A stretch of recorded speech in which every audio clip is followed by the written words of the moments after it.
Pinconning, Bay City, Saginaw, Midland. Michigan sports aren't just a game, they're a way of life. And now we've got a show dedicated to die-hard sports fans like you. Hosted by a guy who's borderline obsessed with the wins and losses of all your favorite teams. He's crazy. Every weekday morning from 9 to noon, Ben Bosscher brings you the talk that matters. The teams, the stories, and the players you care about most. This is the Ben Bosscher Show, built by Bresky Siding and Building Repair. Remember that.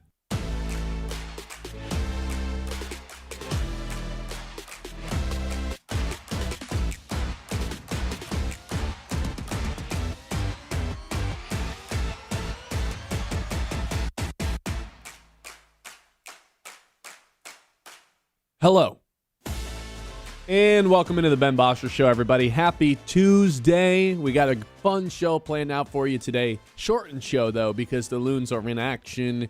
They are going to start out at 11, pregame at 10:50. Kyle's going to take over at about 10:35. That means you and I, we've got about 90 minutes together. So I'm coming guns a-blazing, firing on all cylinders. We don't have to talk about the Tigers. For an extended period of time, we will get to that. But, you know, after a loss yesterday with the Pistons, that ended up being somewhat of a pull you down type of show, which I don't want to say I'm regretful for. But, you know, you talk negatively about the Pistons for 3 hours. You end up being a little bit bummed out by the end of it. We do not care. I don't really want to do that by the end of this show with the Tigers, who have lost 11 of their last 13 games. So we're going to find, I mean, there's very few positives about this Tigers team right now. We'll talk about that one within the open of the show, because today I thought was a perfect day with a shortened show. Now that the Pistons season is finally wrapped up, I thought today was a perfect day to bring back the Tuesday Tower. And not only are we bringing back the Tuesday Tower, we're coming out with a bang. I've got the top 10 Detroit sport athletes. Updated list now that the playoffs are done. Kyle, I am thrilled to be doing this yet again. It's been a while since we've done the Tuesday Tower. We haven't done the Detroit sports rankings in a little bit. I felt like the stars aligned today. Season wraps up. I don't really want to talk about that Tigers game specifically from last night. Got a shortened show. Seemed like the perfect time to do it. So we're going to get your thoughts on it. We're going to get Chris Castellani's thoughts on it at 10 o'clock. Around the league, news, other stuff to get to as well. And then I'll give my real thoughts on it once Ben leaves, you know? Once he's gone, then I'll tell you how I really feel about his tower. What, are you afraid to tell me how you actually feel about it? I'm just joking. All right, let's start things out then. Go ahead, flash that graphic up for our YouTube audience. We'll jump right into it on the radio side of things. For those who don't know, the Tuesday Tower is just a version of a top 10 in the form of a tower. It's more based on tiers rather than an individual one-by-one rankings. At the very top of the tower, I call this tier the King of Detroit. Only one player is allowed to be at that top. And by the way, when we were throwing this out there, some people, for whatever reason, are like, well, do you mean the most athletic person? No, we never mean the most athletic person. If we wanted to specify it was the most athletic person, you know what we would say? Hey, who's the most athletic person?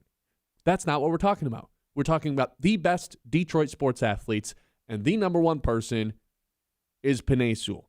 He's the king of Detroit. Here's the thing. I'm not going to bore anyone with offensive line talk. I've got reasonings why I think it's number one. That's not boring in the city of Detroit, man. Sure. I think you're right. I think a good amount of our audience would appreciate some Penei Sewell offensive line talk. Some people don't want to hear it, though. And you know what? Here's what I'm going to say. If you disagree with Penei Sewell being number one, feel free to let me know. We have a text line. We have a YouTube chat. You can tell me why Penei Sewell shouldn't be number one. You can make the case for someone else. But fair warning, it is not an argument you're going to win. I come with a loaded chamber on Penei Sewell stuff, ready to be unloaded at any point. But I'll save that for the time being. The next tier, there's two guys. Goes one in the first tier, two in the next tier, three in the next tier, four in the next. You get to 10. Faces of the franchise. Tarek Skubal, Cade Cunningham. Penei Sewell at the top. These two in the next tier. Guys that are just carrying their franchise to playoffs, regular season success, taking over games, two of the best in their respective sport. Obviously, Scooble with the back-to-back Cy Youngs.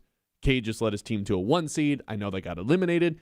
I wanted to wait until the playoffs were done to actually figure out where this was going to land for Cade. I think this is the right spot. Top 3, not in that top spot yet. On that same level as Tarek Skubal, even though Tarek Skubal has just put together a better career, has had better accolades than Cade Cunningham. But you can see the impact that Cade's making with a top 5 MVP finish this season, second in total assists, second in assists per game, and then he gets to the regular season, flips the switch, and becomes one of the all-time scorers in the playoffs. So those two guys I have in that second tier. The next tier is just called top 5 offense, because you know what? The Lions offense has been top 5 4 consecutive seasons, which is basically impossible to do. They're the only team that's done it over the past 4 years. It's had a top 5 scoring offense each of the last 4 seasons. So in this group, I have Amon-Ra St. Brown, Jahmyr Gibbs, and Jared Goff. Jared Goff, look at him go. I don't think he can be higher than this, but this seems like the appropriate spot. Let's just bunch the offensive guys together. This is no disrespect towards Jamison Williams or Sam Laporta. There's just not enough room on the pyramid for them to make the list. Both incredible assets, though. But we all know the core part of this offense is these 3 guys, Amon-Ra, Gibbs, and Goff. I'll jump into some of the stats on those guys more specifically here in a moment. The last group that we have, all-stars and all-pros. Riley Green, who is just under the radar because the Tigers are so horrific right now. Having the best season of his career. He's never finished with an average above 300 or an OPS above 900. He's doing both right now. He leads all of Major League Baseball or is tied for the most doubles across the majors. He is the highest walk rate of his career. He's doing everything that we asked him to do this offseason. Stop swinging and missing. Stop striking out. Stop trying to hit a home run every single at bat. He's doing it all. Hit against lefties. He's doing everything. I have Jack Campbell and Aiden Hutchinson in this group. I think at the end of last season, I made it pretty clear. I think Jack Campbell's a better player, even though Hutch is the more impactful player. Originally, I had Hutchinson in that 3rd tier, Goff in the 4th tier, and that didn't even feel right. I felt like Goff just deserved a little bit more credit. So I put Goff up, brought Hutchinson down. It feels right that Aiden Hutchinson and Jack Campbell would be on the same level.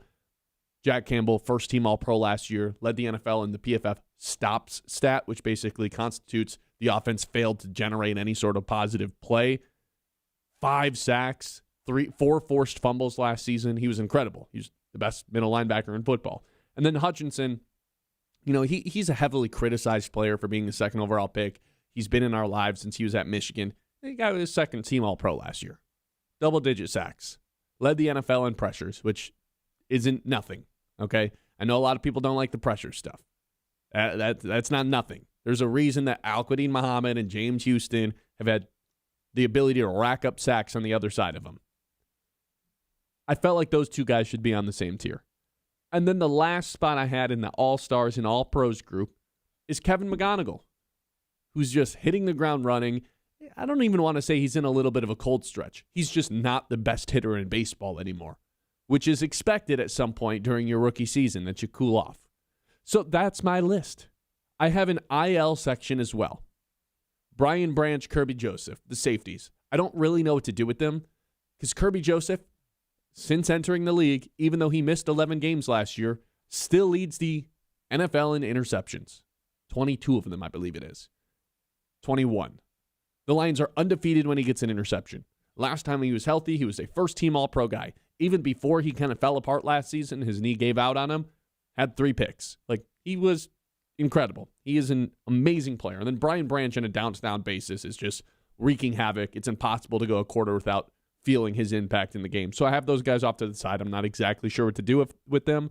If they were healthy, they would be competing for Kevin McGonigal's last spot on this list without a doubt.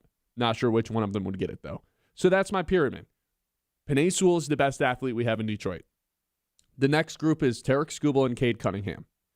The next group is Amon-Ra St. Brown, Jahmyr Gibbs, and Jared Goff. It's the Lions offense. And then the All-Stars and All-Pros group, the guys who make the pyramid, but are on that last tier are Riley Green, Jack Campbell, Aiden Hutchinson, and Kevin McGonigal. I know a lot of people are frustrated that Detroit sports postseasons haven't worked out all that well. Look, they've got 3 teams that are making the postseason year in and year out. We'll see what happens with the Tigers this year. The fact that Riley Green is having the best year of his career, Aiden Hutchinson's one of the sack guys at the top of the list every single season he's healthy, and they're on that last tier. I'd say the overall state of Detroit sports based on this pyramid alone is pretty good, actually. Except one entire team is just missing from it.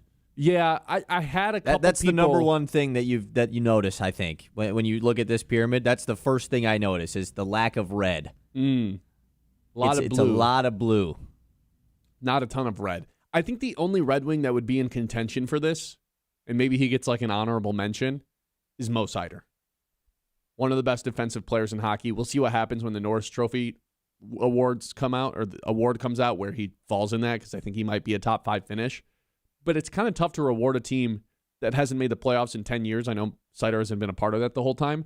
It's kind of tough to reward that team when every other one of these teams has consistently been in the playoffs for the last 2 seasons.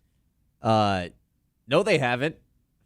The team with Lions, 6 players on the list didn't make the playoffs last year. Yeah, well, you know how it goes. It's a lot, man. 6 out of 10 go to the team that missed the playoffs. Hey, man. When the other 2 teams have won playoff series in their last season. This is my personal pyramid. I am down for any sort of feedback.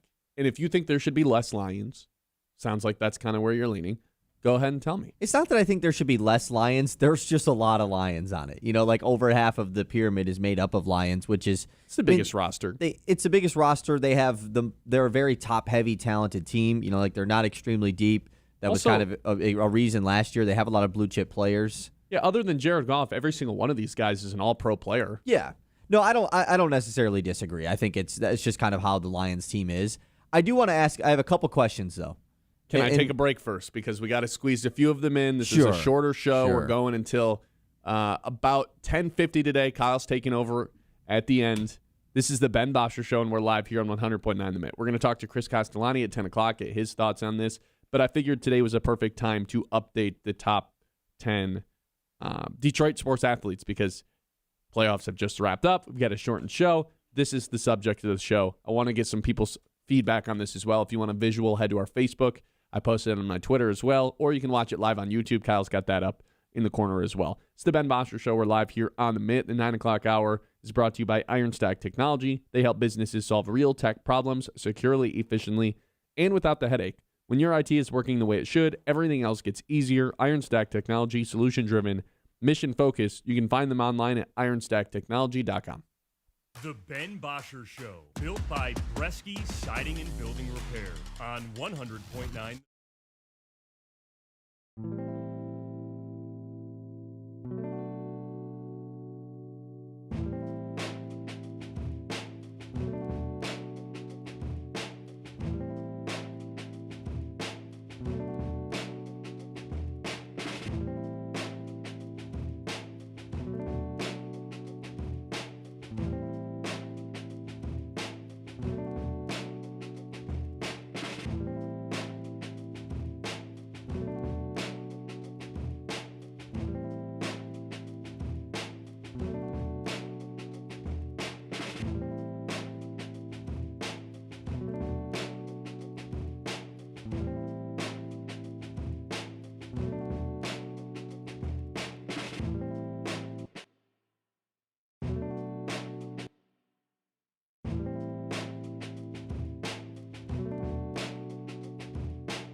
by Bresky Siding and Building Repair on 100.9 The Mid.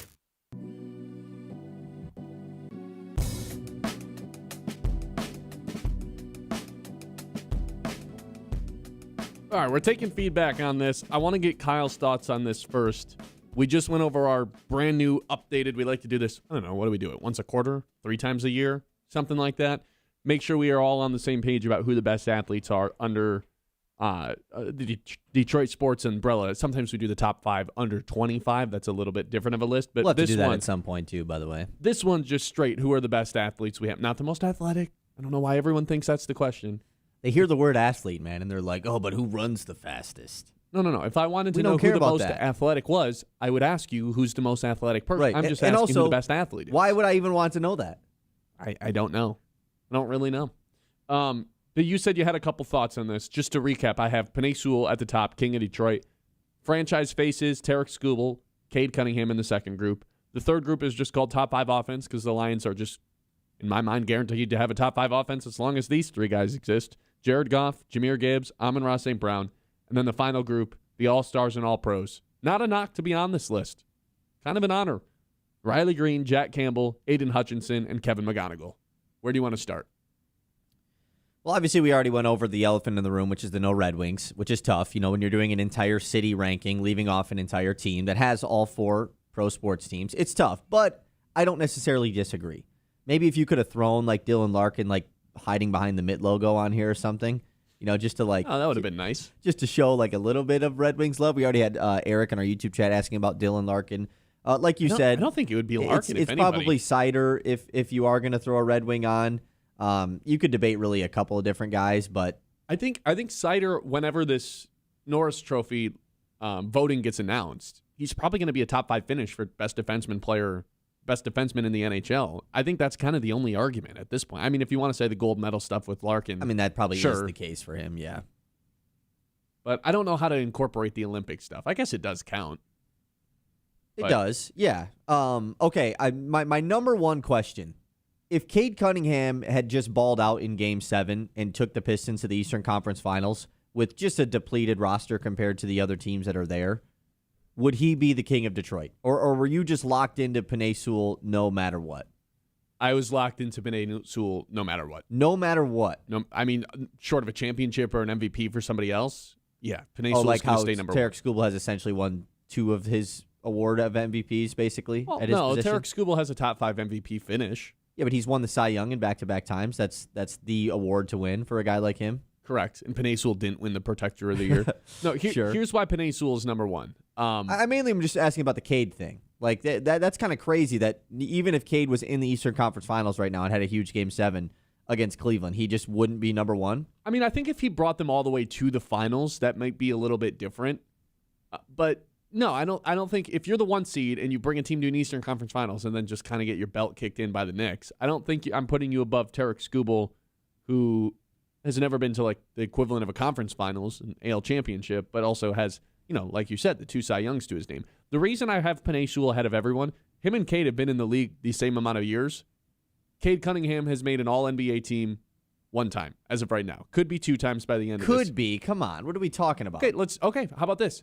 He's potentially going to make his first team All-NBA. They've been in the league the exact same amount of years. 5 different players get to make first team All-NBA in the basketball. Cade has can take 1 of 5 spots every year. Penei Sewell, there's 1 of 2 spots every year, and he's done it 3 consecutive seasons. The only players in NFL history, at least since the merger, with 3 first-team All-Pros at age 25 or younger, it's him and Anthony Muniz, who is widely considered one of the greatest players in the history of the NFL, has 9 first-team All-Pros, only behind Jerry Rice. Jerry Rice. That's who he's trailing in that department. That's the competition that Penei Sewell is in. He is on pace to be a Hall of Famer.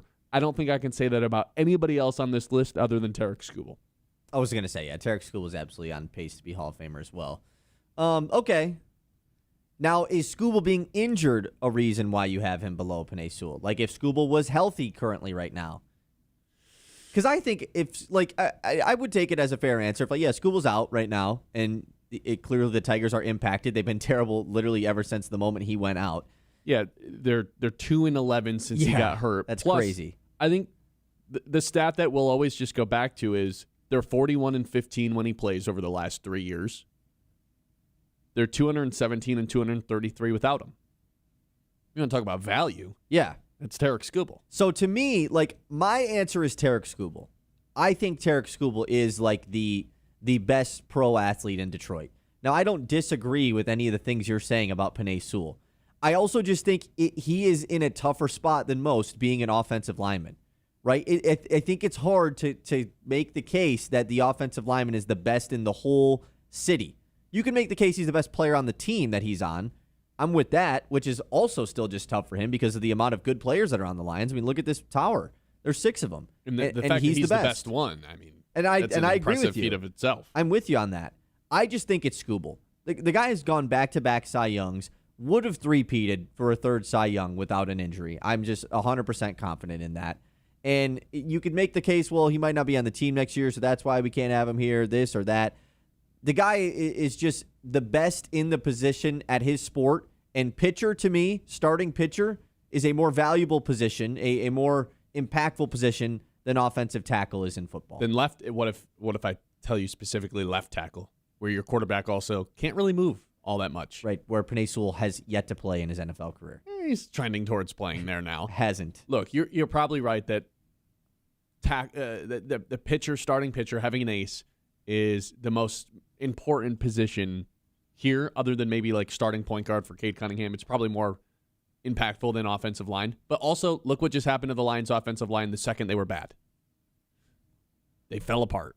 Like, offensive line is one of those things that it's vanilla, it's boring to talk about. You need a good offensive line to be able to compete to win a Super Bowl. And the Lions last year didn't have it, even though Penei Sewell finished, checks notes, first in offensive grade, first in run blocking grade, 21st in pass blocking grade amongst all offensive linemen. It's the second time in the last 3 years he's finished first in offensive grade and first in run blocking grade. I just this is the only guy that's I know is going to be here for a long time. And also is just kind of a lock to make the Hall of Fame at this point if he just continues to play football. Let me ask you this. If he won the Protector of the Year, do I have a better case, or is it the same? No. I mean, the Protector of the Year is the most made-up award ever. Here's the other thing about, and maybe this is the best argument why Penei Sewell should be ahead of Tarek Skubal. Tarek Skubal, as we've talked about a lot, part of the reason we don't think he's worth $400 million, injuries. He's dealt with them. He's dealing with one right now. Penei Sewell's played in 83 of the Lions' 85 games since being drafted. That's fair. That totally is a fair point. My argument against that would have been, if he wasn't injured right now, is like, hey, Skubal is now going on almost 3 full years without getting injured. Like, that's a really good sign. Now, you can't Sewell's say... going 5 years. Okay. Sure. But you know what I mean? But, we're not ranking these guys 4 years ago. We're doing right now. And if Skubal had gone 3 straight years without getting hurt and being the peak of his powers in that span, then that would be the argument. Unfortunately, he's injured right now, though, so you can't do that. Yeah, that's fair. I think there also just might be some sort of jaded feelings towards Tarek Skubal still with everything that happened this offseason. Sure. That stuff has to matter at 5% when you're making this list. And then also, because the next question I had, and I guess that we can advance to this, was if you had to cut this in half to a top 5, which one of those guys in the top 5 offense category gets sliced out? And that parlays into the question so of hard. Valuing the quarterback position in a ranking like this is so difficult because quarterback is the most important position in any sport, right? Can we agree on that? For sure. I do think point guard or best player on NBA team is right up there as well because there's 5 guys on the floor and a lot of superstars. You have to have a superstar to win, blah, blah, blah. The quarterback is just the position. And so if your quarterback is on this type of list, he's good enough to be a top 10 in the city guy, which I guess most starting quarterbacks in every city probably are. Or at least you hope they are. Just because if they're not, you're in trouble. Yeah, Geno Smith probably is probably not making the top 10 in New York. But Jared Goff, he's such a difficult guy to rank in a list like this because of a guy like Penei Sewell, right? Jared Goff is so successful because he has Penei Sewell, because he has Amon-Ra St. Brown and Jahmyr Gibbs, these other guys that are on the list. The reason that Jared Goff has become such a polarizing figure in Detroit sports and is so difficult to rank like this is simply because he has played like a top 5 quarterback for 3 consecutive seasons. The offense has produced a top 5 scoring offense for 4 consecutive seasons. Like, just to dive into it a little bit deep, Jared Goff over the past 3 seasons ranks first in touchdowns and yards and third in completion percentage with the 6th highest yards per attempt number in the NFL. So it's efficient. It's not just, high volume. It's everything. He's doing it all. Yet when push comes to shove, I don't think any of us actually believe he's one of the 5 best quarterbacks in the NFL, even though he's played like it 3 years in a row. He's probably closer to a top 10. Right. Because when you actually have to start naming out the quarterbacks, there's just guys that you'd rather have. And the reason, like you said, he's able to have such successful numbers is because of those surrounding him, the infrastructure that has been put in place for him. And don't tell me it's a Ben Johnson thing, because even without Ben Johnson last year, in a year where they missed the playoffs, Jared Goff led a top 5 offense, even with a crappy offensive line. Right. So that's what makes him so hard to rank. Yeah, exactly. Like, because I was just thinking, like, if this was split in half, because you have in like the top 5 offense tier, I'm assuming it was named that after you kind of had those 3 guys put there. Like, you didn't build it for them to be there. No, right? I come up with the name of them after I have the order of everybody. Right. Exactly. Because originally, like I said, I had Hutchinson above Goff, and then I was just like, I don't really like the idea of Hutch being above Jack Campbell. Those guys seem like they should be in the same equivalents. tier. Equivalent. Yeah. They seem That's like fair. they should It kind be of feels together. like Riley and McGonigal in the same way as well. I feel like they should also be together. And I also felt bad for having Goff at the bottom when he's produced like a top 5 quarterback. He's the quarterback. Most important position in sports for 3 years in a row. 100%. So the Goff part is so difficult. I honestly don't know where I would have had him. And he's a really difficult guy because I think I would have had Hutchinson over him.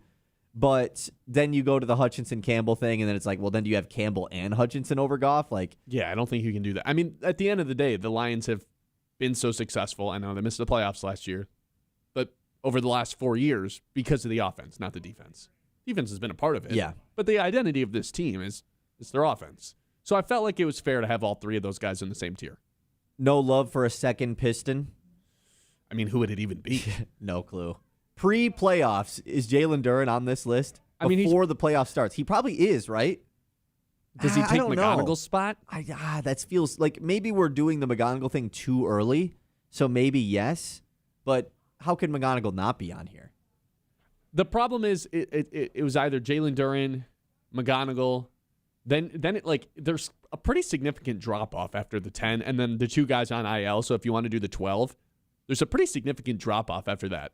Like, we still is it Asar Thompson? the Red Wings, of course, are involved in this mix. Yeah, then you probably get into Asar, the 3 Red Wings, Raymond, Larkin, and Sider. Yeah, J-Mo gets a conversation, but That's the next group, though.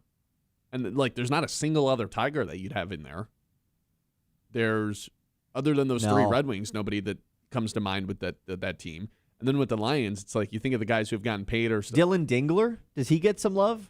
Maybe. He's probably just the next Tiger, though. Like, he's not in contention to make it, but he's the next Tiger. Yeah, and I mean, Mize, probably just not on the list, but if we're listing the next Tigers. Yeah. And then it's cross your fingers, hope Ali McNeil returns to an honorable mention guy, but that was so bad last year that feels he's like not we're even just forcing it at that point, yeah. Right. I think the safeties are really fascinating because if they were both healthy and playing like they were in 24, there might be 8 Lions on this list. Because who would you take? I mean, McGonigal would have to be taken off, but I go back and forth on who's the more important safety for the Lions, whether it's Branch or I think Kirby it's Joseph. Branch, but Kirby just makes plays at a level that you can't really he flips games. Ask anyone else to do. Yeah, Branch, it's impossible to not notice him every quarter. He's making an impact. Kirby makes the play once a game that wins the Lions the game. I mean, they're 18-0 when he has an interception. And he's had a lot of interceptions. It's crazy. 989-837-6125. We'll take some feedback on the Tuesday Tower when we come back. It's the Ben Bosscher Show live here on 100.9 The Mitt. As always, the show is brought to you by Bresky Siding and Building Repair, the experts who do the job right the first time. Whether you have a leaky roof, storm damage, siding looking a little tired, Bresky's got you covered. Locally owned, trusted, and dedicated to keeping Midland area homes safe and looking sharp. Quality materials, skilled craftsmanship, and service that puts your family first. Don't wait for the next storm. Call Bresky Siding and Building Repair today. Keep your home strong for years to come.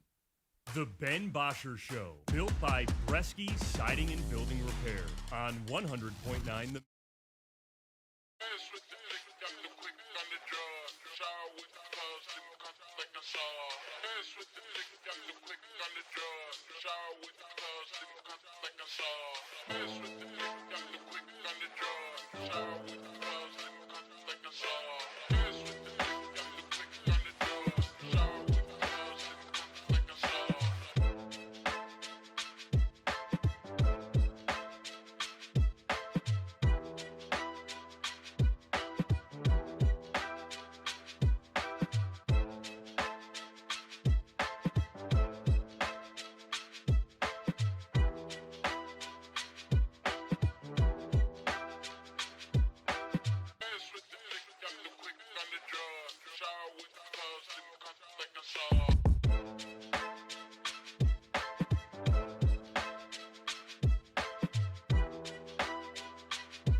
By Bresky Siding and Building Repair on 100.9 The Mid.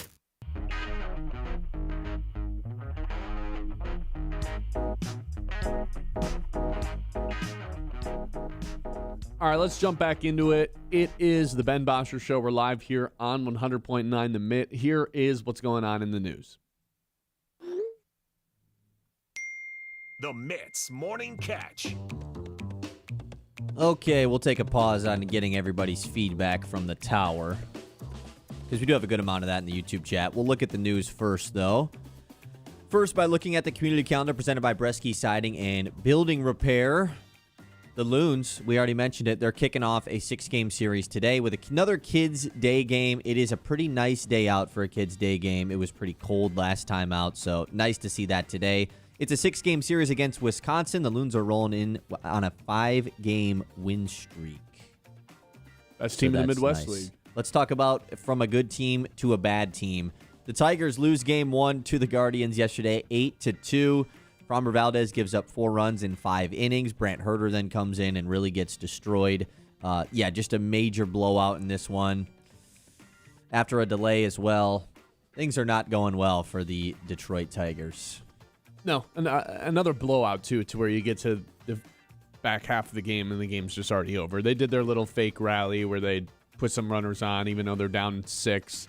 Nothing ends up coming out of it. Torkelson sucks, man. He is so damn bad at baseball. Yeah, notice how we didn't say his name in the Tuesday Tower list. He is now below the Mendoza line. He's got a 500-something OPS. I had it pulled up a second ago. It's so ugly with him, man. Every single time. By the way, the worst WARs on the team. -9, Wenzel Perez, which is just crazy that you play in. Wenzel Perez is played in 25 games less and has Something like that, the yeah. worst WAR on the team. That's like hard to do.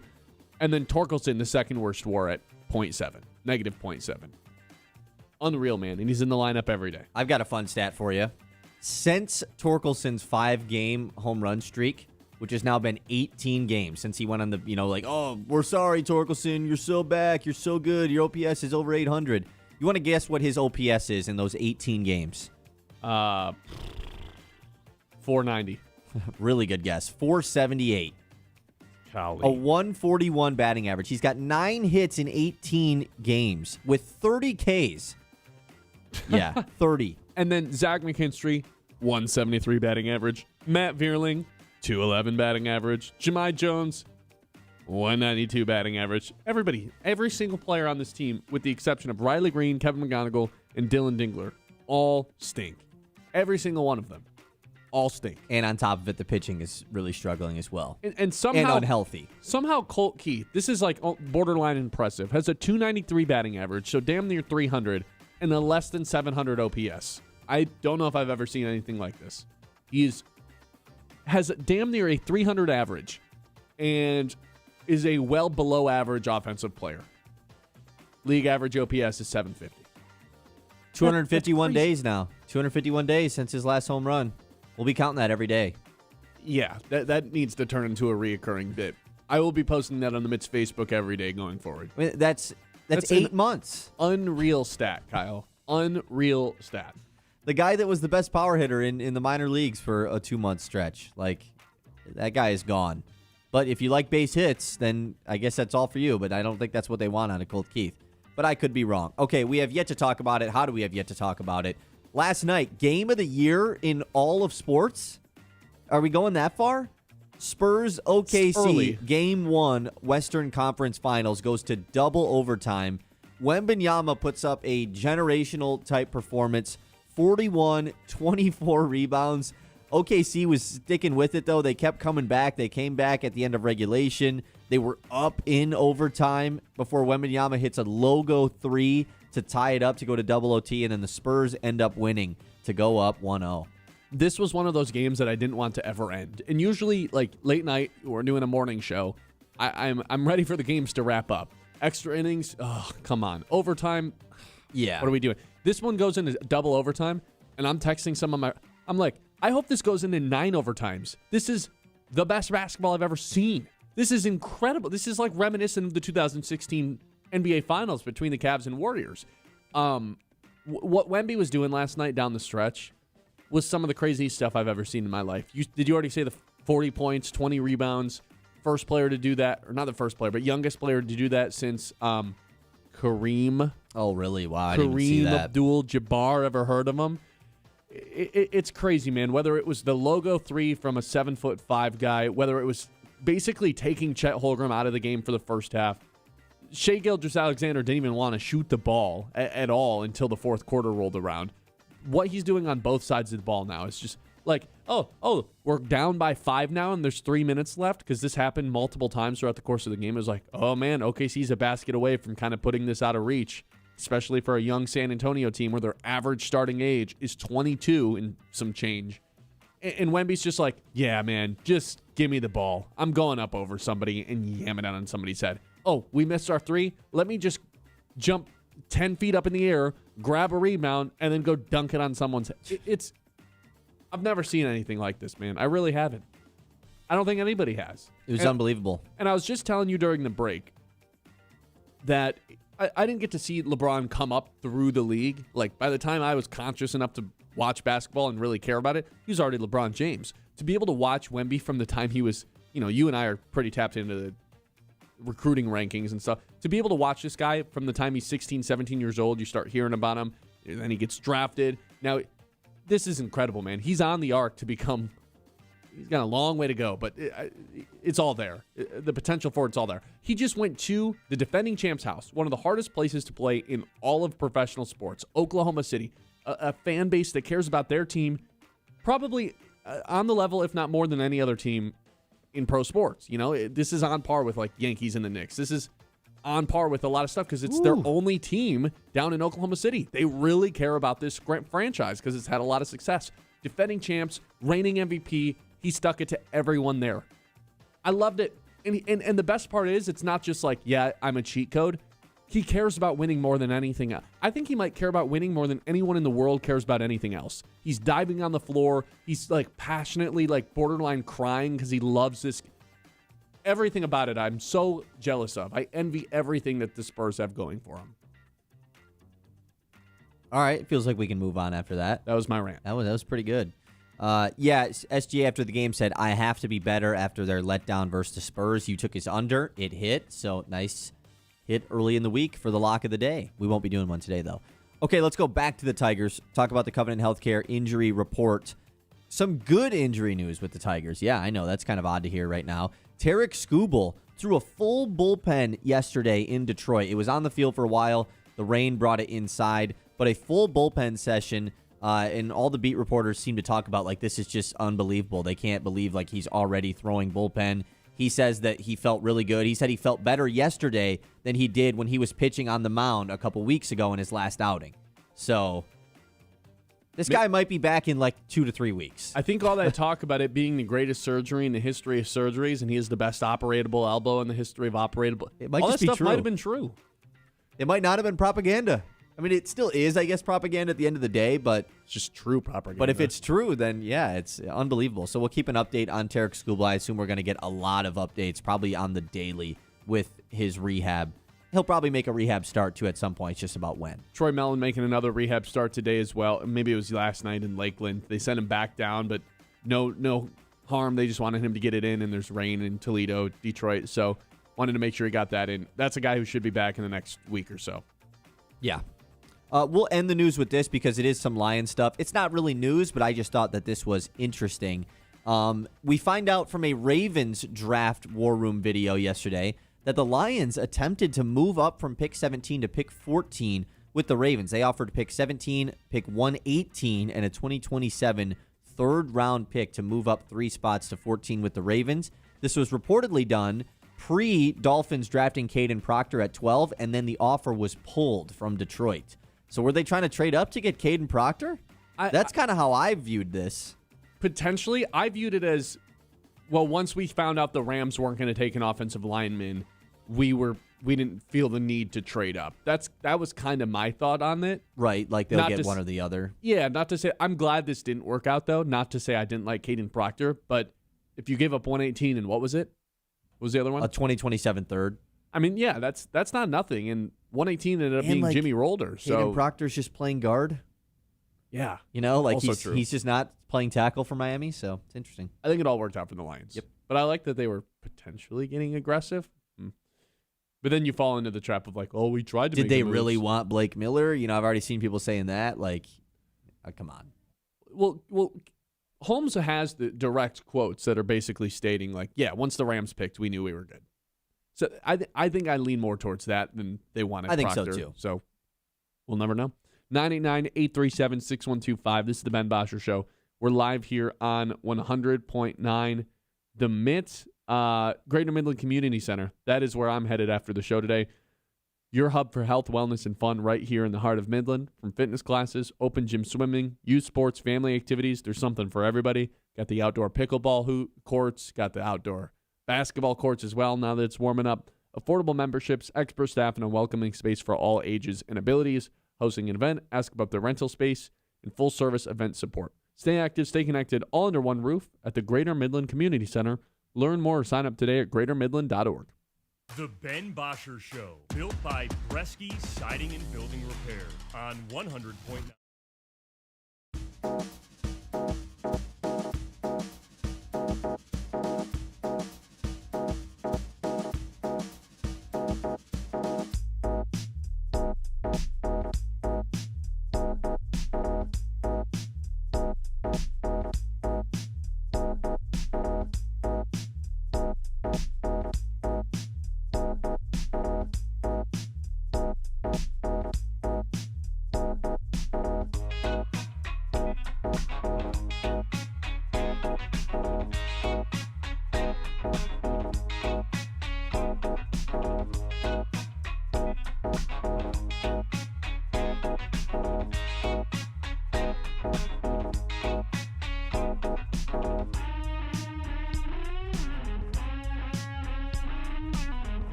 Siding and Building Repair on 100.9 The Mid.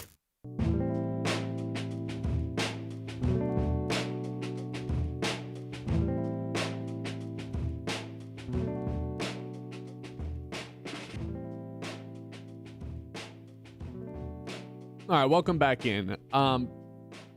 Look, man, I think it's appropriate to have Penei Sewell at the top of this thing.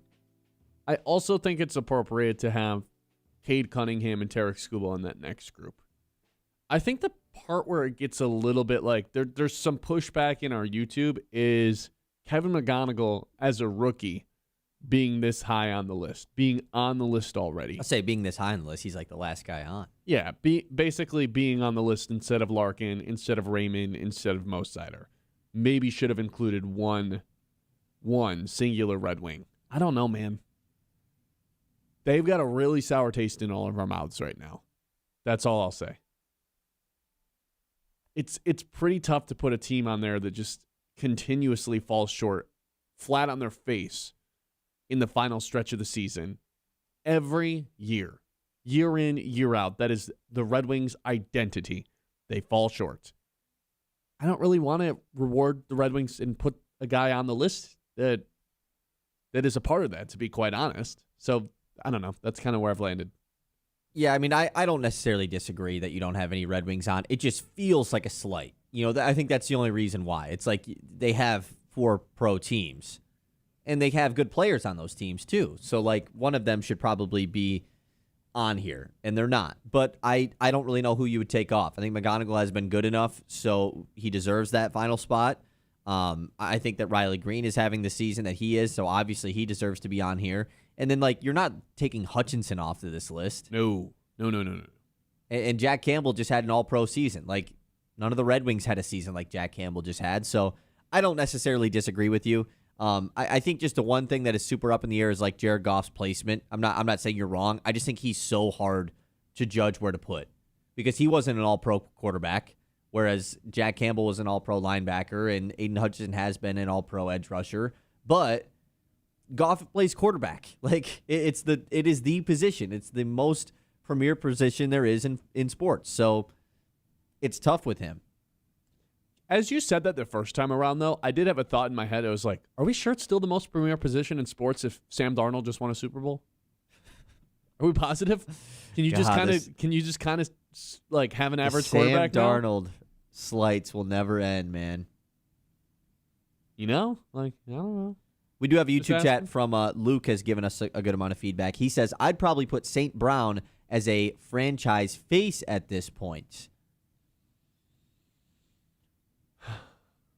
And then he says, I agree, but Skubal's been kind of weird this year. So I don't know if he's saying move Skubal down and replace, because obviously you have to take somebody out of that top or that second tier. So Amon-Ra, I mean, they're going to Germany for him, for crying out loud. So he is, in a lot of ways, the face of the franchise. Yeah, and he's above Gibbs. I think like he's the top guy in that third tier.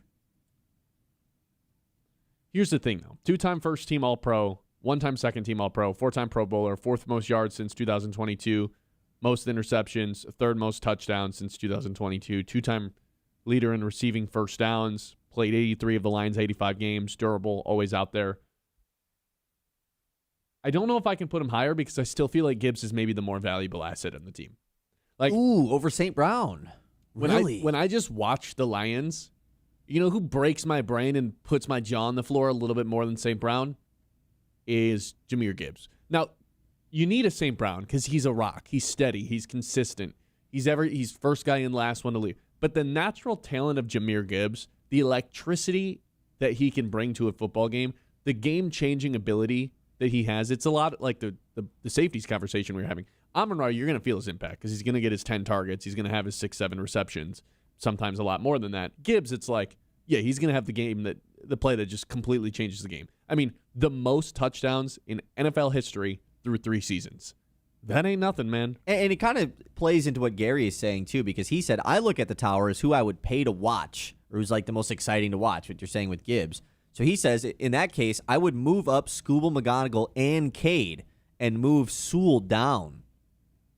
If you're going to do it like that, I don't mind reasoning. It makes sense. Like, I get that. And like, if you're saying like it's the most exciting guys to view, I understand it. And Gibbs would be way high up that list. Yeah, Gibbs would probably be in the second tier as well. And it's not even just like a fun to – you can feel it.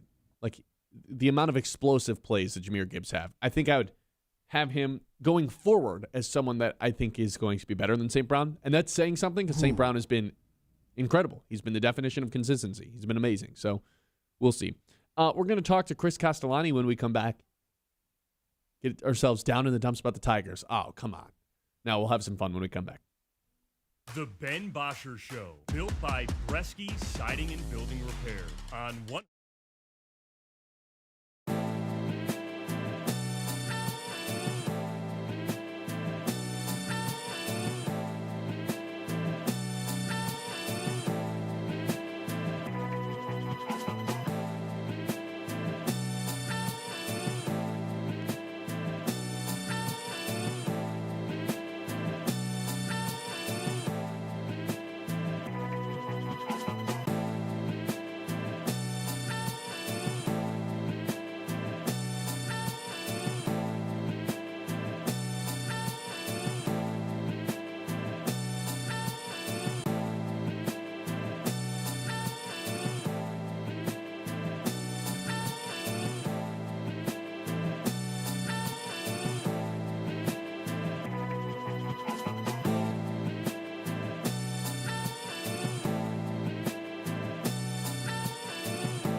Blazy Electric Studios.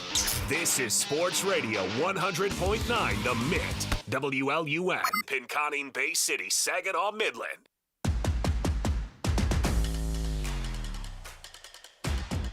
Ten o'clock hour, Chris Castellani now joining us. Chris, Tigers have lost 11 of their last 13 games. It's been about as ugly as you can possibly imagine a baseball team could play right now. So I'll start here. This is something that Kyle and I have floated around for the last couple of days.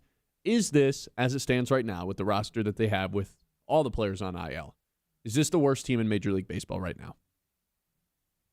No, it's not the worst team in Major League Baseball. I mean, there's a lot of teams in this league, and I think ultimately when you kind of look at where Detroit is stacked up, I get your point with the injuries and the fact that the amount of guys who probably aren't Major League players that are finding their way onto this roster. I get it. Like Torkelson? Here's the one thing yeah, right.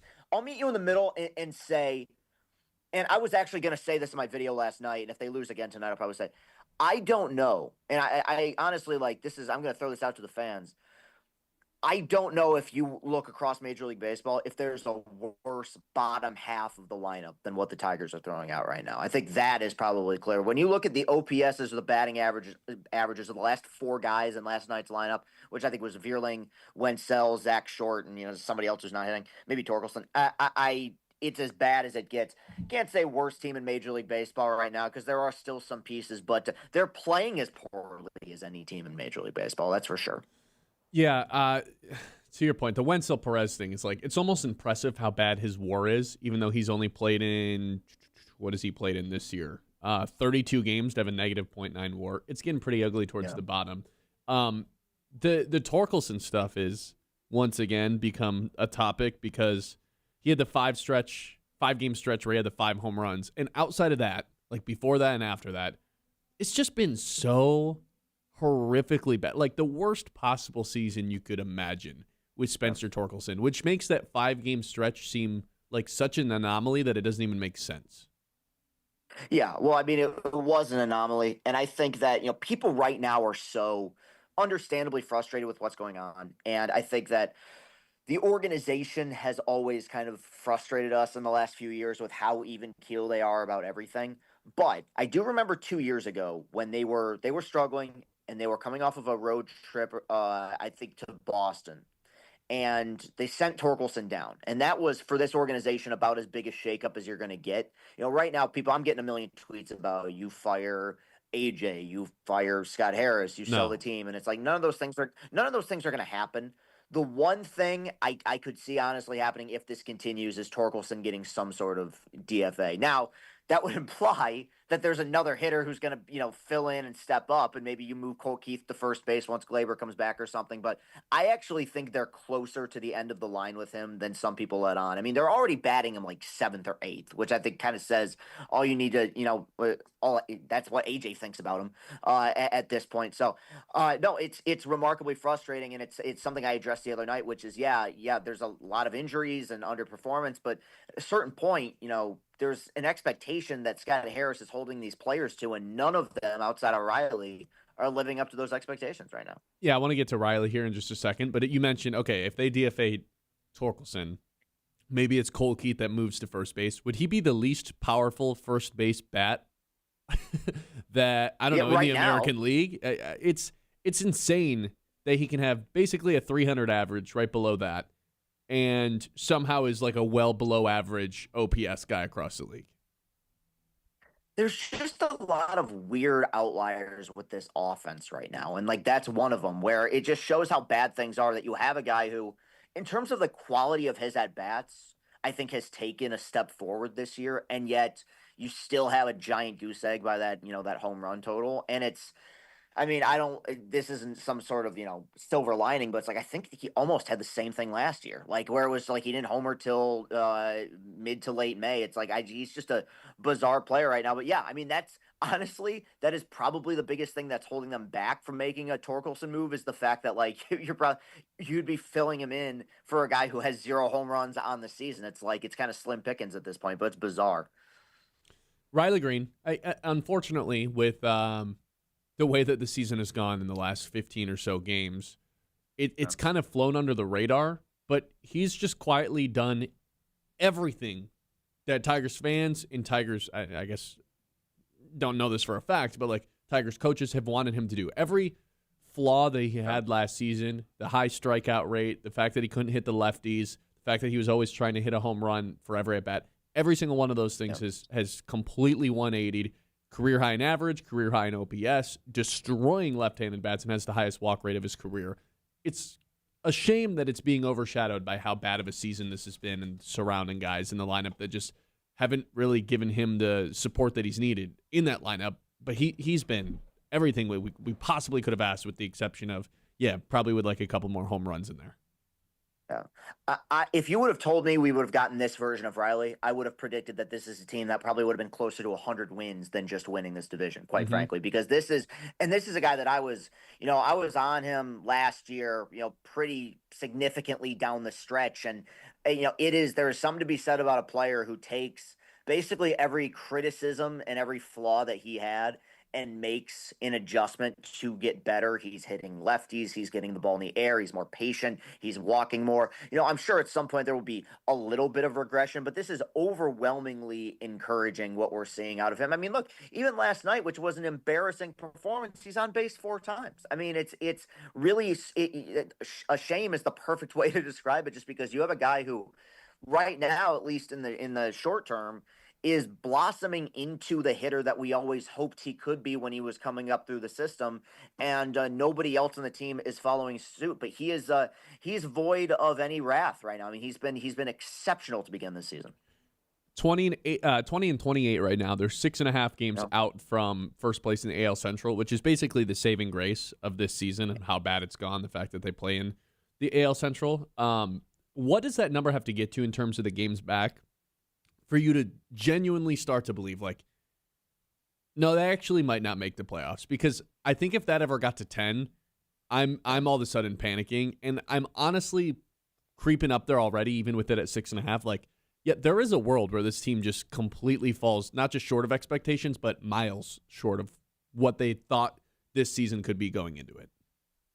Man, I feel like I'm going against my rule here because I've been talking so much about how long this season is and everything. But I think if you get swept or if you lose 3 out of 4 to Cleveland in this series, I think there's going to be the panic meter already accelerates, because at that point you're 8 under right now. Let's say you lose or 8 under 500. Let's say you lose 2 of the next 3. Well, that puts you at what, 9? Like, I mean, that's, that at that point you're at a place where you're, I mean, that, because that'll be against the team that's, above you in the division. You're 7.5, 8.5 out of first place.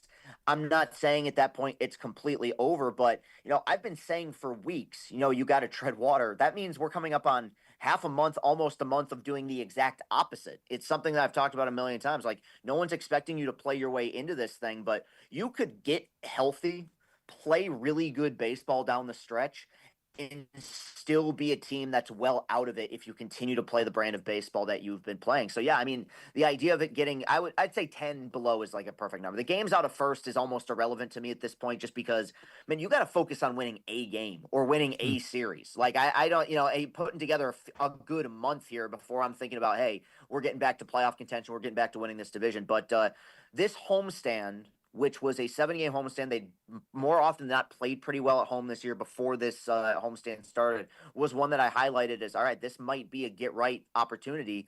And they're 1-3 so far, so it's been a mess. There's also just been a smell to it where it's just like you feel like they can't catch a break with all the injury stuff, and if there were, God forbid, another one of those, it almost is like, I don't know, man. They might just be having the season from hell. Luckily, none of the injuries have been like season ending, at least as of right now. Skubal ended up throwing a bullpen day yesterday at Comerica Park. This, when we found out, it's the greatest surgery that's ever happened, and he had the best elbow of all time. I don't know. I thought that was a little bit more propaganda than anything. And now it's kind of feeling like there's a real chance that he just comes back from this thing way faster than anybody could have possibly imagined, even the most optimistic point of view. So that, like, him coming back, I think, because I know he only plays every 5 days. They have 2 wins since he went on IL. So I know there's something about just having him on the roster that I think sparks everyone, at least in some way. There's something about it. So that would be pretty huge. I also don't want them to rush him back in any way. Correct. I agree. This is where, you take all these reports with a grain of salt for that reason, because there's been a lot of John Heyman's reported it, and he's a big Boris guy. Here's the one thing that I've said ever since it was announced that he was getting surgery. There is a lot of incentive for him to pitch as much baseball as he can this season. This is I would say that if it was next year and he'd already gotten paid by a team and he already had this, record-breaking deal, I think he might be a little bit slower to the draw. But the fact is, if he comes back and pitches really well, like pitches that Cy Young caliber level, none of these teams in free agency are really going to care about that surgery anymore. All of a sudden, it's going to be, okay, this guy's still the best pitcher in baseball. If he were to be slow to come back, or if he were to come back and be less effective, then at that point, you're kind of starting to potentially lose out on a little bit of money. So I think it's advantageous to him, obviously advantageous to the Tigers, and advantageous to Scott Boras at this point to ensure, let's get him back as quickly as possible so he can go back to putting up Cy Young numbers, because that's probably going to lead to him receiving the $400 million payday that people were expecting coming into the year. Well, I think that's a good segue too, because that was obviously, that's been the number for a year and a half, 2 years, the $400 million 10-year deal. Yeah. When he first got hurt, I started thinking okay, $400 million between 3 elbow surgeries, you're going to be 30 by the time you sign it. You look at some of the other guys who've gotten the big time $300 million contracts, and They either have way less elbow surgeries or are way younger, Yamamoto, Garrett Cole. And it's like, with a potential salary cap coming too, like who knows how this offseason plays out. I do wonder if he's actually worth the $400 million. And it's not even a Scooble thing as much of a, is anyone actually going to be worth $400 million? And the injury opened the door for me, like, just a little bit. Maybe, just maybe there's a chance that he could be on the Tigers next year on something like hey, you're getting $50 million a year, 3-year deal, but you have a player option at the end of every single deal. Basically what Bregman got of, hey, bet on yourself. You can opt back into free agency at any point. You basically have to deal with what Jim Harbaugh and Michigan fans had to deal with Jim Harbaugh. It's like, yeah, he's back, but like he could be gone every single offseason. You never really know. Yeah, that's probably less of a circus than Harbaugh, but I think that's a fair comparison. And yeah, look, it's as if you're Scott Harris, you can't come out and say this because the guy is still on your roster. But the bottom line is, and they've sort of implied this, is they just don't believe 10 years, 400 plus for anybody is a good business move. And it's not an anti-Scooble thing. It's just like, we don't want to pay a starting pitcher in an age where every starting pitcher gets injured into his early 40s. And I think that there is an argument to be made for that. And we'll see. I still am inclined to believe, with Boris being his agent, that somebody's going to cough it up. Like, somebody's going to say, hey, I know the back end of this contract might not look great, but we want to win now, which is, I understand completely. But it did, I think, kind of change fans' perspective about this entire thing and realize, yeah, like even Superman's a bit fragile. I sent you this before we went live. The Detroit Sports Athletes Pyramid. I wanted to get your thoughts on this. I had Penei Sewell at the top, Tarek Skubal, Cade Cunningham in that second group, Amon-Ra Gibbs and Jared Goff in the third, Riley Green, Jack Campbell, Aiden Hutchinson, Kevin McGonigal in that final group. No Red Wings. Got a little bit of pushback because of that. But we do this like 3 times a year here on the show just to kind of gauge the temperature of the Detroit sports athletes. What was your takeaway when I first sent you this?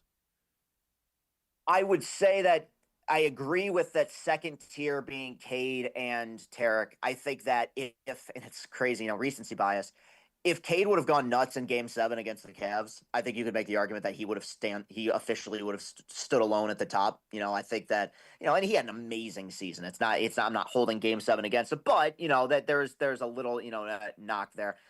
I would still, just in terms of recognizability and fanfare, and it's kind of unfair, but I'd still put Goff at the top. And it's like, he's because look, he's the quarterback of probably the most popular team in the city right now. And also, and this is something, and they've done it with Sewell, they've done it with Cade.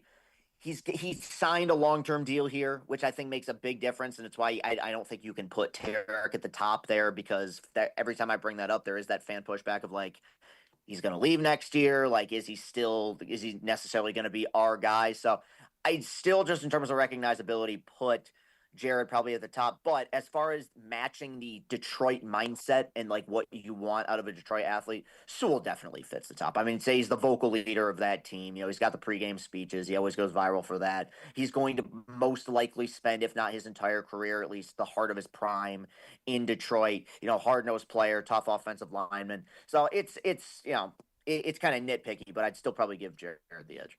Goff's funny, and we were talking about this earlier too. Goff's impossible to rank because he's played like a top 5 quarterback for 3 years in a row. They've had a top 5 offense in scoring 4 years in a row.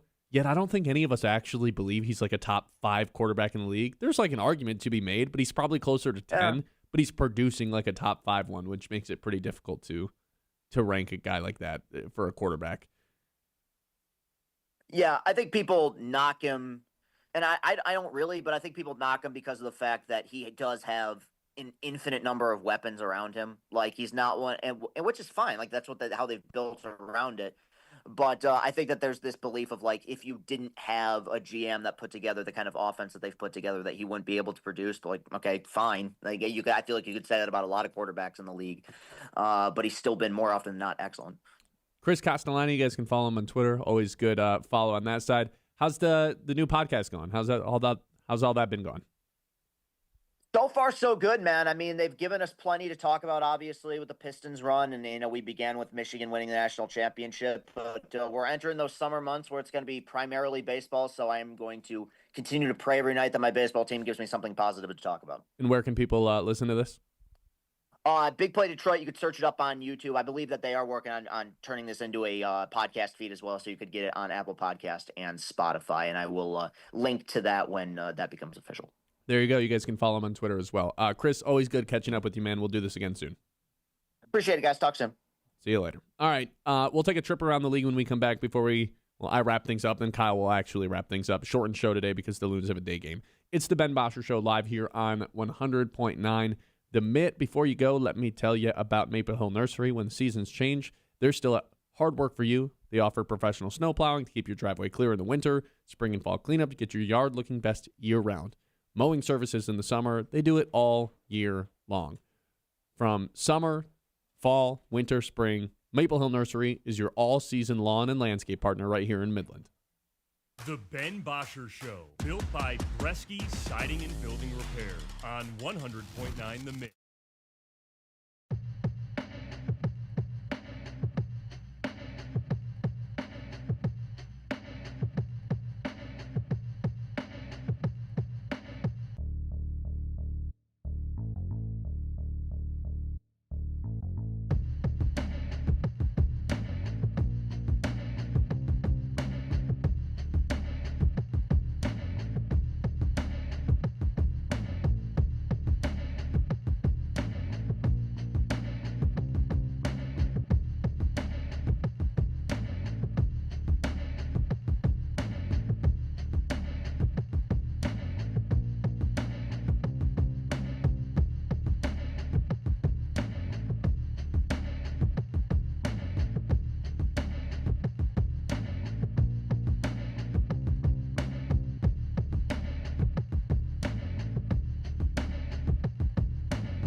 Bresky Siding and Building Repair on 100.9 The Mid.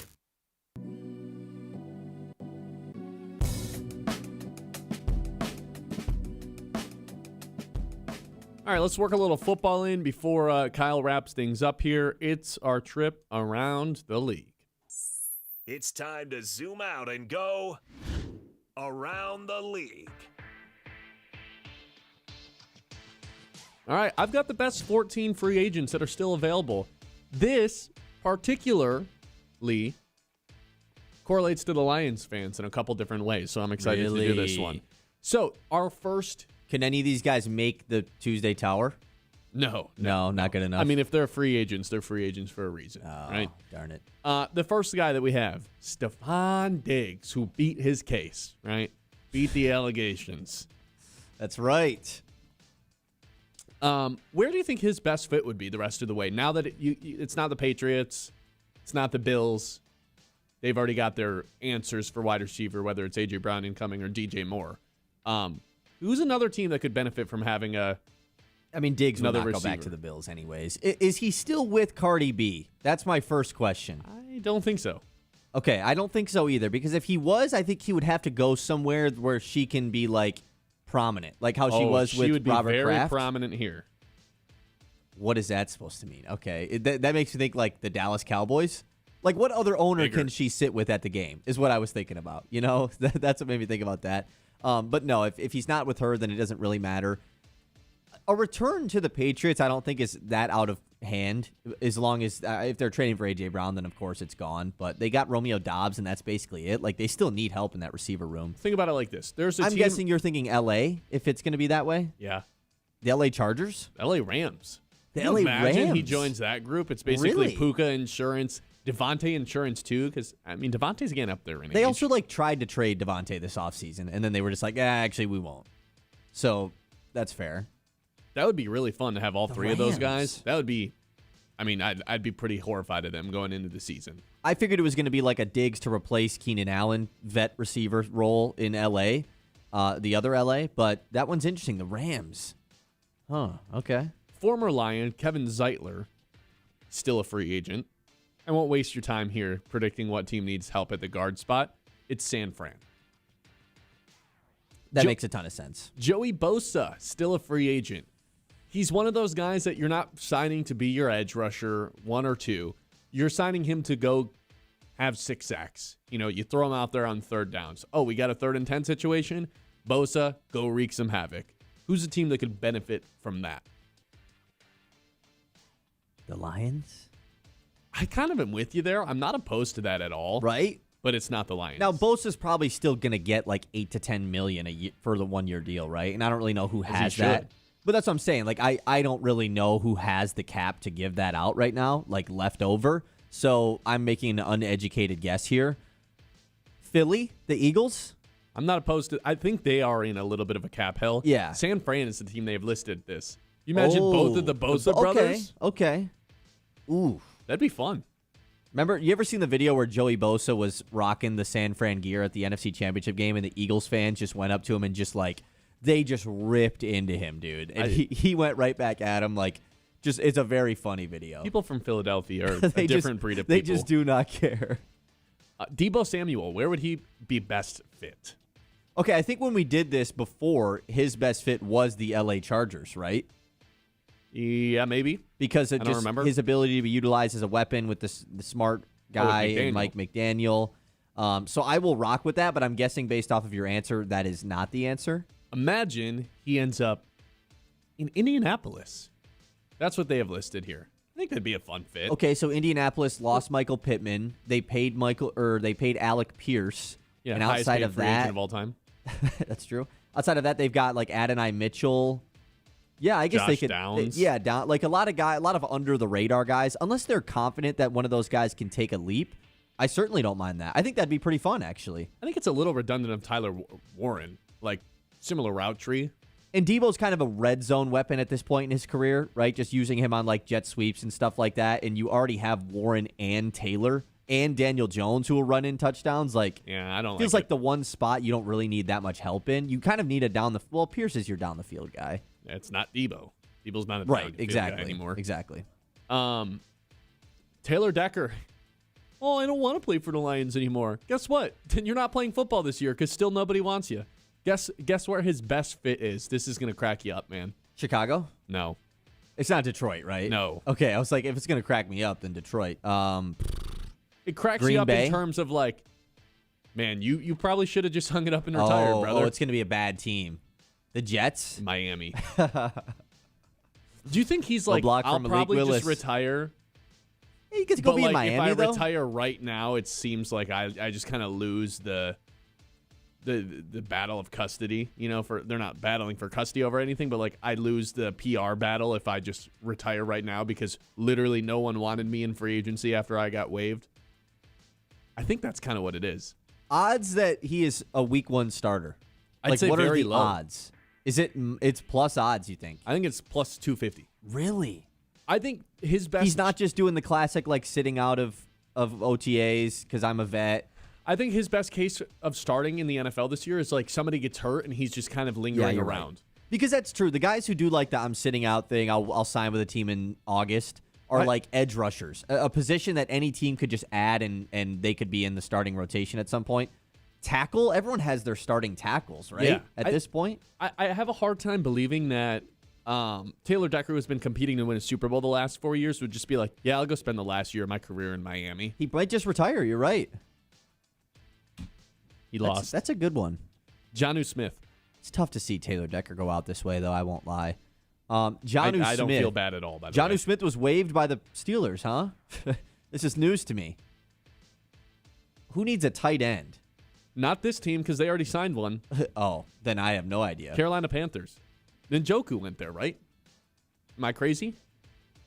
Did that not happen? Am I making things up? He went somewhere. I thought he went to Carolina. I'll take your word for it. Cameron Jordan's still an edge rusher that's available. They just have the Saints down. See, that one... Just a return. That's the one where I'm like, Cam Jordan, yeah, we had the dream about him going to the Lions. He is a New Orleans Saint. Like, he should play his entire career with the Saints. Yeah, he's also shown some tendencies the last couple of weeks or couple of months where I'm like, I don't know if this is Cam Jordan anymore. When he was just calling all the offensive linemen fat and unathletic, I was like, yeah, this is kind of weird. He's gone down like the podcasting route. Definitely will be a guy that's on like the NBC studio show once he does retire. But yeah, he should just go back to the Saints. He is a New Orleans Saint. Last one, Jadeveon Clowney, another one of those edge rushers where has been on a bunch of different teams every year. Yeah, third and long. Yeah, what team was he on last year? Carolina, or he went back to Houston? I don't even remember. He's been on so many different teams at this point. Cowboys. That's who he was last season. Oh, he was on the Cowboys last year. Mm-hmm. That's what I'm saying. Like, okay, completes the rainbow. He goes to Minnesota. Lions. Really? They have the the team they Lions have for listed. him. Okay, what would your reaction be? I would want to see the price. I don't think it costs more than like $6 million. I'd be totally fine with that. Bringing a guy to help get after the quarter. I mean, you're basically bringing in another version of Al-Quadin Muhammad who is strictly there to rush the pass rusher. You hope Derek Moore's a little bit more than that. You want him to be eventually a guy who can be out there for 3 downs. Jadeveon Clowney, we know what he is at this point. I'd be fine with it. Do Michigan fans still dislike Jadeveon Clowney? They're scared from the bowl game. They don't dislike him. They're scared of him. The Outback Bowl. I'd say they're scared of him. Yeah, maybe it'd be nice that he's on the team. Like, finally, I don't have to be worried about this guy anymore. That's around the league. Cool. Midland Area Community Foundation, they're dedicated to strengthening our community through generosity and connection, supporting local nonprofit scholarships, and projects that make Midland a better place to live, work, and play. Kyle's going to wrap up the show when we come back. We got a Loons game at 11 o'clock, so we're not going to have an 11 o'clock hour today. This is the Ben Bosscher Show. We're live here on 100.9 The Met. The Ben Bosscher Show, built by Bresky Siding and Building Repair on 100.9 The Mid. Spring isn't just about fishing and hunting, it's about so much more. It's about warm, sunny days. Dad, let me handle this. It's about all those projects you've been putting off all winter. Need new windows, new roof, or maybe some new gutters? Now you're talking. Call Bresky Siding and Building Repair today. Call me, Derek Bresky, for all your roofing, window, and gutter needs. Call my dad at 989-529-8167. It's time to remember that. with Kyle Sandel. Presented by Carbless, ready-to-drink, premium handcrafted cocktails. Well, the Eastern Conference Finals are starting today, and the Pistons are not a part of it. I've had a little bit of time now to reflect on the Game 7 loss to Cleveland, and now going into this offseason, Pistons fans should expect some major additions to be made to this Pistons team. Trajan Langdon at the trade deadline last year basically said, we're not going to make any moves. We want to see what this team is capable of doing, who's a part of this core going forward. Well, clearly, the question of how far can this team go was answered. It's not good enough to make a conference finals. I'm cool with taking that approach as long as major moves are made in the offseason. The first major move, of course, is figuring out what's going to happen with Jalen Duren. I understand a lot of fans are really upset with the way he played in the playoffs. How could you not be? I'm right there with you. He's going to be back on this team next year. He's a 22-year-old All-NBA center that just played in his first playoff run as a star player. There's a long list of star players that have struggled in their first playoff run. Duren just happened to struggle immensely. The number one priority is obviously adding a number 2 scoring option, a legit option for Cade. You look at the 4 teams that are left. You've got Brunson and Cat in New York. You've got Mitchell, Harden, Mobley in Cleveland. Shea, Chet, and J-Dub in OKC. And then Wemby, Fox, Castle, whoever you want to say for San Antonio. And then Detroit just has Cade. Finding Cade's co-star is the Pistons' number 1 priority this offseason. Remember that. Presented by Carbless, ready-to-drink, premium handcrafted cocktails. I'm Sarah Stockford, host of 100.9 The Mid's Success Suite, a podcast highlighting the most inspiring.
Siding and Building Repair on 100.9 The Mid.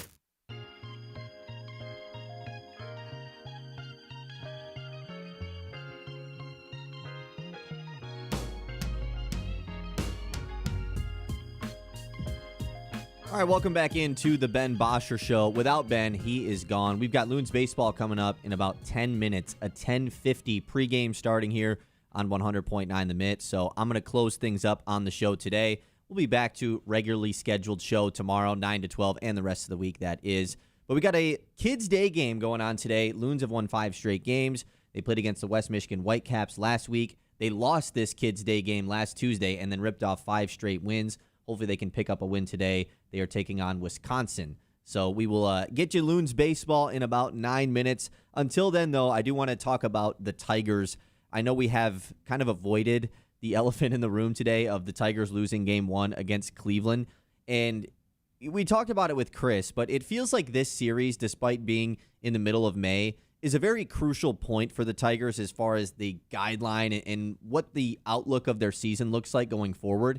If you drop 3 of 4 with Cleveland and you are all of a sudden 8.5 games back, 7.5 games back, going into the back half of May, it does not look great for them actually being hopeful of winning this division still. Now, a lot of things can happen, of course, based off of last year in the playoffs, Tigers versus Guardians. We all know a lot of things can happen because I consistently said, well, there's no way the Tigers blow this lead. There's no way that they blow a 13-game lead in the division, this and that. They had all the matchups against the Guardians down the stretch, and yet it still happened. So, obviously, it's difficult to put a stamp on, oh, well, they're not going to make the playoffs at this point in the season because there's a lot of baseball left to play. But just with the way things are going, with the amount of injuries that they continue to get, hello, John, the amount of injuries that they continue to pile up, it feels like saying, well, once they get healthy, once they're able to get back from injury, then they will get back to potentially making the playoffs.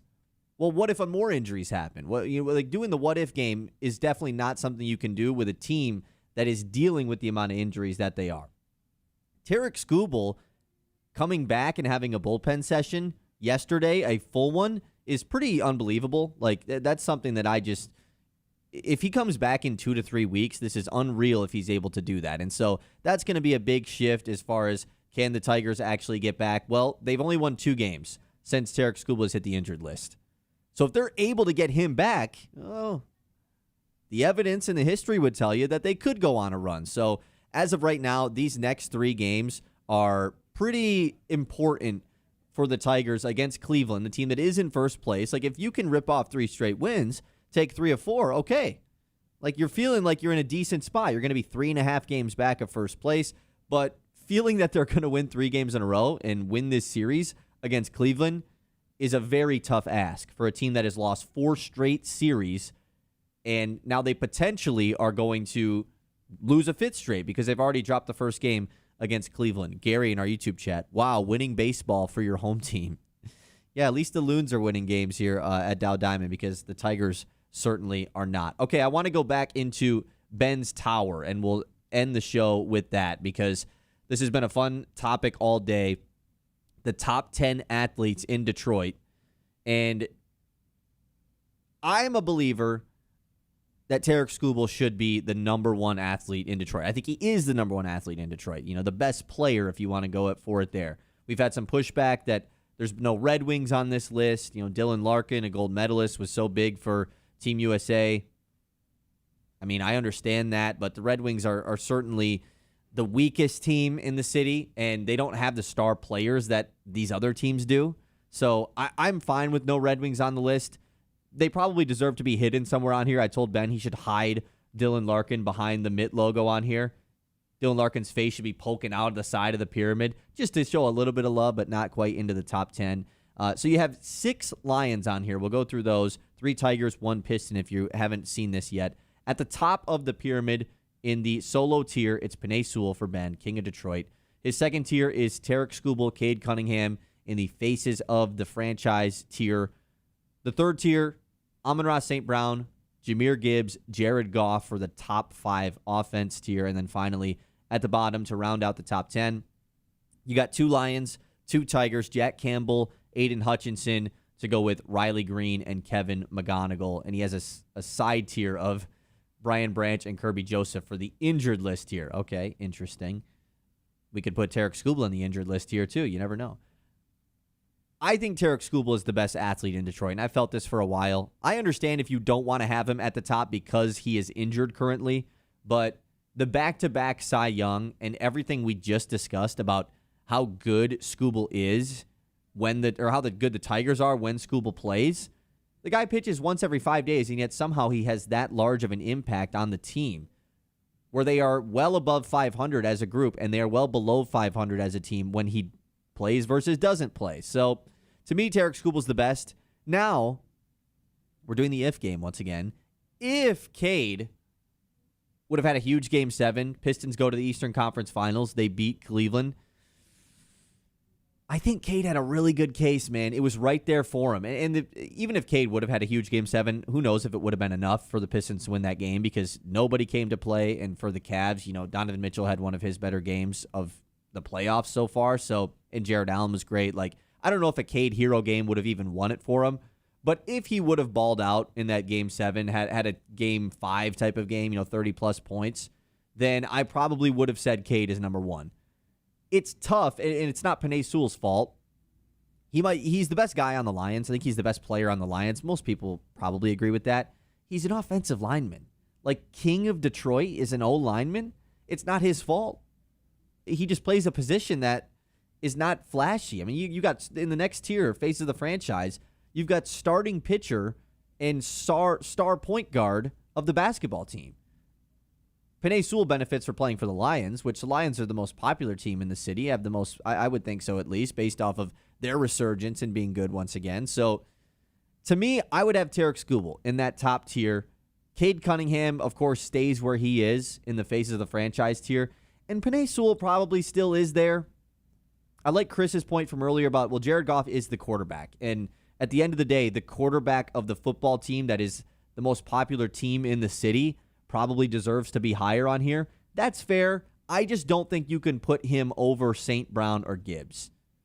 St. Brown and Gibbs are better players at their position than Jared Goff is at his position. St. Brown's a top 5 receiver. Jahmyr Gibbs a top 3 running back. You can't say the same about Jared Goff. And a lot of that is based off of this because Tarek Skubal, when healthy, is a top 2 starting pitcher in the sport. You could probably argue top 1. Paul Skeens is pretty good too. Cade Cunningham has elevated himself to be a top 5 player in all of the NBA and certainly one of the best guards in the league. And Penei Sewell, no doubt about it, is the best tackle in the NFL. So you can't say the same about Jared Goff. That's why I would push back on putting him a little bit too high on this. And then finally, Riley Green, Kevin McGonigal, Jack Campbell, Aiden Hutchinson. Hutchinson and Campbell, I think, are in the perfect spots here. And Riley Green. I mean, Riley Green, probably his only argument is to go up on this list. We got a good amount of pushback today, though, that Kevin McGonigal, it might be too early to put him in the top 10, which I'm starting to be persuaded by, He's going to be on here eventually. What's the rush? Why throw him on here right now when you can give it to someone that has been doing it for a while, like one of the Red Wings guys, like a Sam Laporta, or if you want to go Brian Branch or Kirby Joseph. But also, the list feels pretty Lions heavy. That would give it 7 Lions out of 10. For a team that missed the playoffs last year. I don't know. That seems a little bit far-fetched to give that team, when the Pistons and the Tigers in their most recent playoff run won a playoff series. Feels like a little bit of a stretch to give 7 Lions on there, so I can't necessarily disagree. Riley Green, though, has earned that spot over Kevin McGonigal, which is pretty big. Tigers, Game 2 against the Guardians tonight is at 6:40. Kiter Montero is on the mound for the Tigers. They got to pick up a win here, especially after yesterday's blowout loss. They got to pick up a win, even this thing up, and try to keep the standings in the AL Central a chance to come back from. All right, that's going to wrap up things here on the Ben Bosscher Show. Like I said, tomorrow we'll be back 9 to 12, regular time. The rest of the week, 9 to 12. It is a Kids Day game here at Dow Diamond. Loons baseball, 5 straight wins, and a new Dodgers top 5 prospect joining this group in Emil Morales. We're going to send it over to John and Brad for some Loons baseball.